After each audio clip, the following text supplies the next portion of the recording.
যেহেতু সৰস্বতী পূজা দুদিনীয়া তো আমি থকা ঠাইত কালিয়ে হৈ গ'ল পূজা তাৰ কাৰণে আমি আজি আহি গ'লো বি বৰুৱা কলেজ চাওকচোন ছোৱালীবোৰ ইমান ধুনীয়াকৈ সাজি কাচি আহিছে সকলোৱে ব্যস্ত হৈ আছে সেলফি উঠাত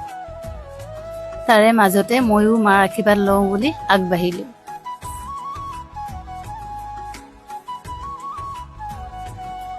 তাৰ মাজতে ফোনত এটা বেয়া খবৰো আহিল আমি থকা এপাৰ্টমেণ্টৰে এজনী 16 বছৰীয়া ছোৱালীয়ে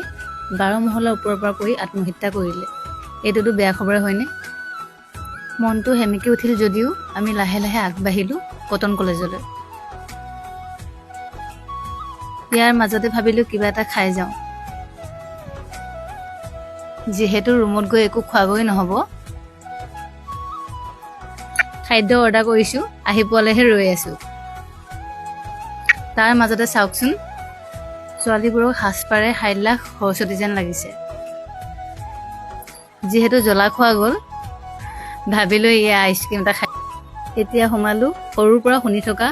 অসমৰ বিখ্যাত কলেজখনলৈ জীৱনত প্ৰথমবাৰ কটন ইউনিভাৰ্চিটিত ভৰি থৈ এক বুজাব নোৱাৰা অনুভূতি মনত জাগি উঠিল